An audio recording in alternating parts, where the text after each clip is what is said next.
जब हजरत इब्राहीम अलैहिस्सलाम इस्माइल अलैहिस्सलाम को अल्लाह की राह में कुर्बानी के लिए ले जा रहे थे तो रास्ते में शैतान आ गया और कहने लगा, ए इब्राहिम, तुम इस मासूम बच्चे को कहां ले जा रहे हो? क्या तुम वाकई अपने ही बेटे को कुर्बान करोगे? शैतान जानता था कि अगर इब्राहीम अलैहिस्सलाम उस आजमाइश में कामयाब हो गए तो क़यामत तक इताअत और कुर्बानी की एक ऐसी मिसाल कायम हो जाएगी जिसे दुनिया कभी फरामोश नहीं कर सकेगी। आइए जानते हैं इस अजीम कुर्बानी और ईमान अफरोज वाक़े को। वक्त गुजरता गया और हजरत इस्माइल अलैहिस्सलाम आहिस्ता आहिस्ता उस उम्र को पहुंच गए जहां वो अपने वालिद के साथ काम करने के काबिल हो गए थे। एक दिन हजरत इब्राहीम अलैहिस्सलाम ने अपने बेटे को निहायत मोहब्बत और नरमी से फरमाया, ऐ मेरे बेटे, मैंने ख्वाब में देखा है कि मैं तुम्हें अल्लाह की राह में ज़िबा कर रहा हूं। अब तुम खुद सोचो, तुम्हारी क्या राय है? हजरत इब्राहीम अलैहिस्सलाम ने यह बात इस अंदाज में इसलिए फरमाई ताकि उनके बेटे के दिल में खौफ पैदा ना हो और वो अल्लाह ताला के हुक्म को खुशी और रजा के साथ कबूल करे।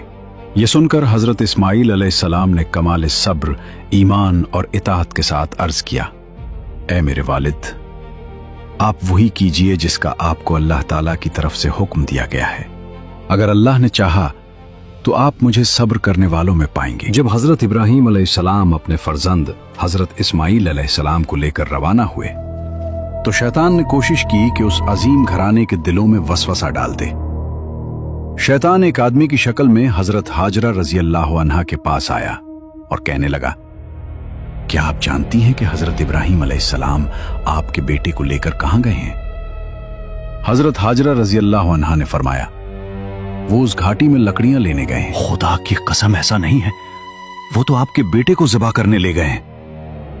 हजरत हाजरा रजी अल्लाह अन्हा ने हैरत से फरमाया, हरगिज़ नहीं, वो अपने बेटे से बहुत मोहब्बत करते हैं और उस पर बेहद शफकत फरमाते हैं। फिर शैतान ने कहा, इनका ख्याल है कि अल्लाह ताला ने उन्हें ऐसा हुक्म दिया है।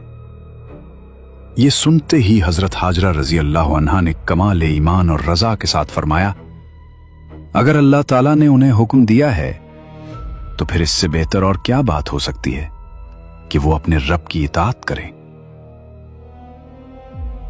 हजरत हाजरा रजी अल्लाह अन्हा से नाकाम होने के बाद शैतान फौरन हजरत इस्माइल अलैहिस्सलाम के पास पहुंचा। वो चाहता था कि किसी न किसी तरह इस अजीम कुर्बानी को रोक दे। शैतान ने हजरत इस्माइल अलैहिस्सलाम से कहा, ऐ लड़के, क्या तुम जानते हो कि तुम्हारे वालिद तुम्हें कहां ले जा रहे हैं? हजरत इस्माइल अलैहिस्सलाम ने सुकून से फरमाया, हम इस घाटी में अपने अहले खाना के लिए लकड़ियां लेने जा रहे हैं। शैतान फौरन बोला, खुदा की कसम, वो तुम्हें ज़िबा करने का इरादा रखते हैं। हजरत इस्माइल अलैहिस्सलाम ने फरमाया, वो ऐसा क्यों करेंगे? शैतान ने कहा, उनके रब ने उन्हें ऐसा हुक्म दिया है। ये सुनते ही हजरत इस्माइल अलैहिस्सलाम ने कमाल रजा और ईमान के साथ फरमाया, अगर ये अल्लाह ताला का हुक्म है तो फिर मेरे वालिद को अपने रब के हुक्म पर अमल करना चाहिए और मुझे ये हुक्म बसर और चश्म कबूल है। शैतान यहां भी नाकाम हो गया। फिर वो हजरत इब्राहीम अलैहिस्सलाम के पास पहुंचा और कहने लगा, ऐ बुजुर्ग, आप कहां जा रहे हैं? हजरत इब्राहीम अलैहिस्सलाम ने फरमाया,